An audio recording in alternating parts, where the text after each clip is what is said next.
Ever been in a conversation where you started off just fine and then you became the villain? Like, wait a second, how did we even get here? Your words got twisted, you got flustered?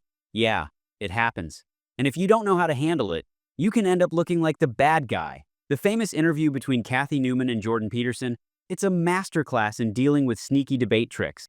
Jordan Peterson, you've said that men need to, quote, grow the hell up. Tell me why. In this video, we're about to break down some of the most common traps people use to put you on the defensive without you even realizing. But don't worry, because I'm also going to show you how to turn the table so you leave the conversation looking like a genius, not a fool. Most of the time, people don't just attack you in a conversation. They start small, planting little verbal traps, and then waiting for you to step in. And if you not pay attention, you will end up defending something you never even said. One of the first clues start with tone and word choice. Watch this.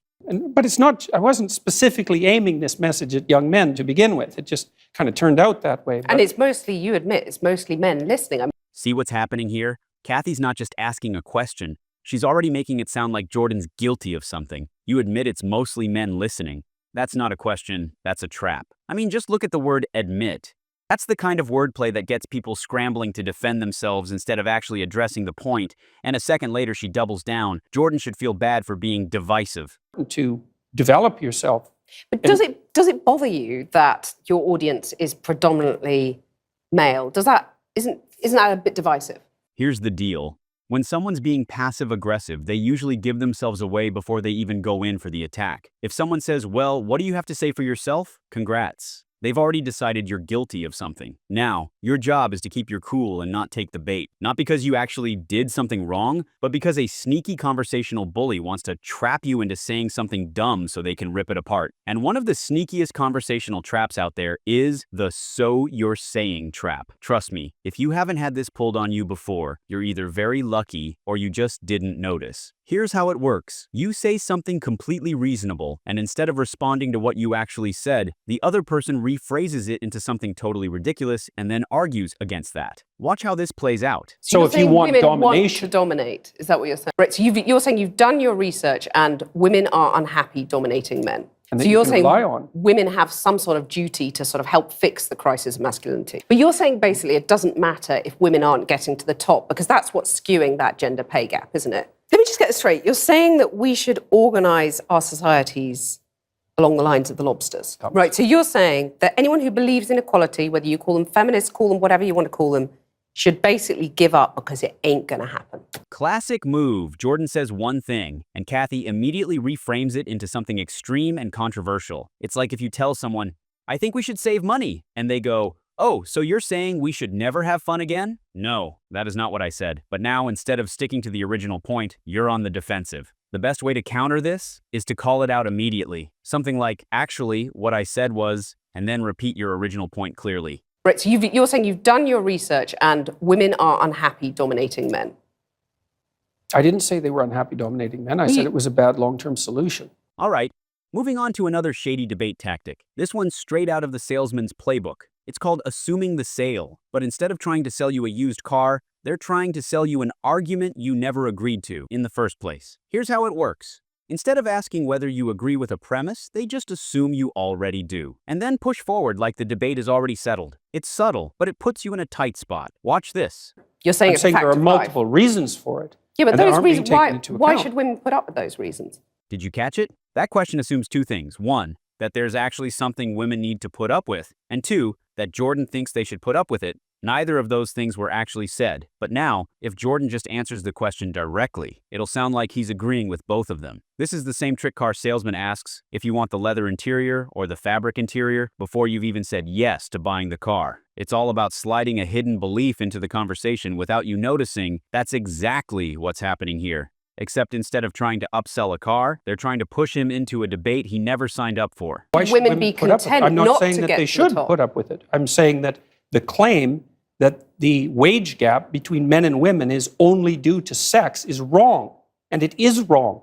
There's no doubt about that. The multivariate analysis have been done. See, he doesn't just answer. He rewinds the conversation back to the hidden premise and challenges it before moving forward. And that's exactly what you should do if someone pulls this on you. Because if you don't, You might end up defending something you don't even believe in. Here's another perfect example of assuming the sale in the conversation. See if you can spot the hidden presupposition and ask yourself what you might say to respond to it. But why shouldn't women have the right to choose not to have children? So what's the hidden presupposition? That Jordan thinks women must have children. And of course, he defends women's right to make any decision about that. But if he just answers the question without addressing that hidden assumption, he will stuck arguing a point that he never made. But why shouldn't women have the right to choose not to have children, or the right to choose those demanding careers? They do. They can.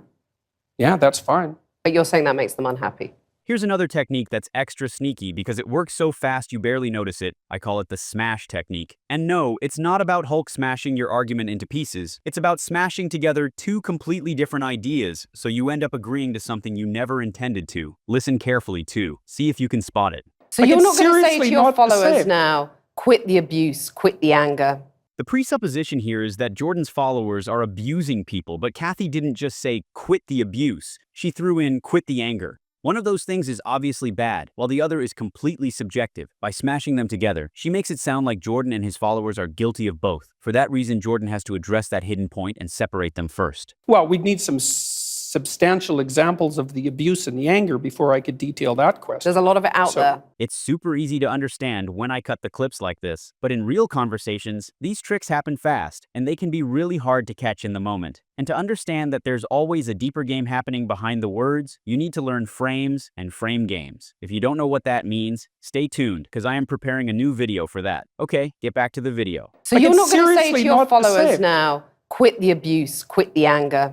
This is a classic debate trick. It's like someone saying, why do you support crime and lower taxes? What? I never said those things were related, but because they were thrown together, if you don't actively separate them, it sounds like you're agreeing to the whole package deal. So how do you counter the smash technique? First, keep your body language relaxed. If you look stressed, your brain starts to believe something's wrong, even if it isn't. That's why Jordan sits back, stays calm, and keeps his tone steady the entire time. It's a simple trick, but it works. Then take each statement, one at a time, and address them separately. If someone fires off multiple accusations at once, don't try to tackle them all at the same time. Pick the most important one and handle it first. Watch how Jordan does it here. I mean, people are treated pretty fairly in Western culture already, but we can improve they're really that. not, though, are they? I mean, otherwise, why would there only be 7 women running FTSE 100 companies in the UK?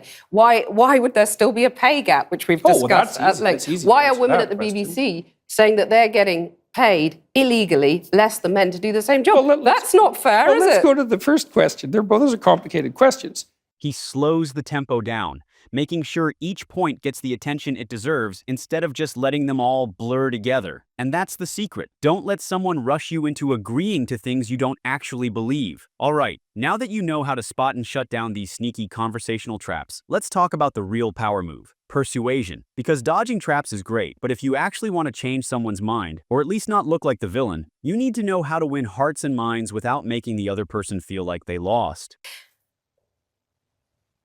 Ha, gotcha. You have got me. I'm trying to work that through in my head. Yeah, it took a while. It did, yeah. Took a while. First up, let's be clear on what not to do. Don't strawman the other person. Strawmanning is when you take someone's argument, twist it into an extreme version of itself. It's like if someone said, I prefer cats, you responded with, oh, so you hate dogs and want them all to suffer?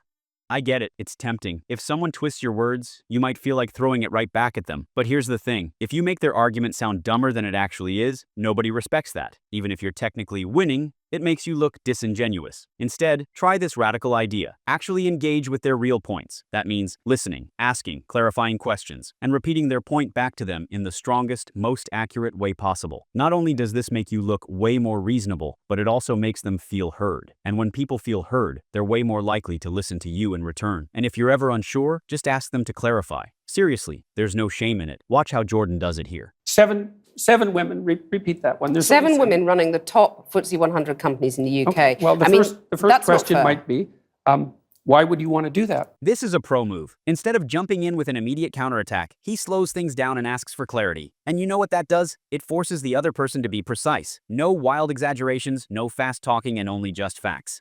Now, once you've made sure you understand the other person, the next step is making sure they also understand you. And one of the best ways to do that is to use vivid and concrete examples. Watch how Jordan takes a dry, abstract concept and makes powerful image out of it. Organise our societies along the lines of the lobsters. I'm saying that it's inevitable that there will be continuity in the way that animals and human beings organize their structures. It's absolutely inevitable. And there is 1/3 of a billion years of evolutionary history behind that.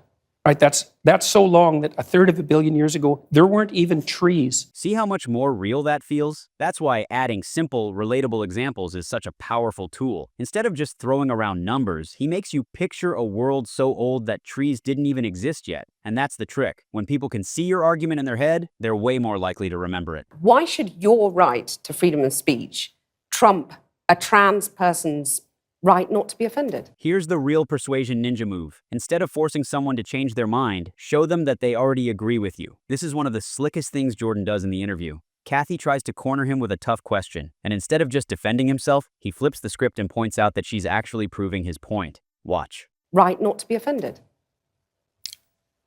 Because in order to be able to think, you have to risk being offensive. I mean, look at the conversation we're having right now. You know, like you're certainly willing to risk offending me in the pursuit of truth.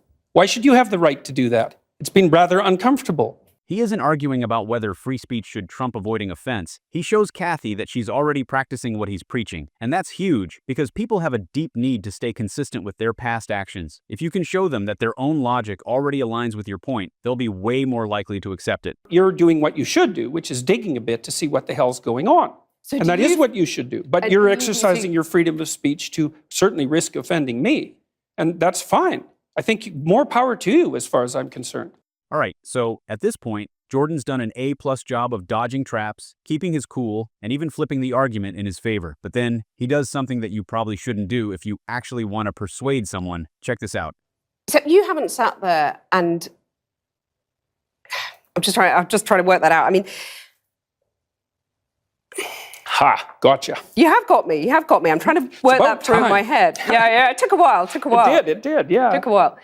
Now, I will say, while I love the gotcha moment, it doesn't actually help you win people over. Making your opponent feel silly doesn't make them more likely to agree with you. It just makes them more defensive. Why? Because the second you make the other person feel dumb, they're going to double down. Not because they're right, but because their pride won't let them admit they lost. So if you're actually trying to change someone's mind, don't rub it in. Let them come to the realization on their own. One last thing. If you really want to master these kinds of conversations, don't just focus on the words people say. Pay attention to the emotions behind them. At the end of the day, handling difficult conversations isn't about having the best facts or the quickest comebacks. It's about staying calm, controlling the frame, and making sure you don't get pulled into someone else's game. And if you can master that, you'll walk away from even the most intense debates looking like an absolute genius. But if you want to go even deeper into these tactics, be tuned for my next video. It's a game changer. And if you haven't already, hit that subscribe button and turn on notifications so you don't miss out on more breakdowns like this. See you in the next one.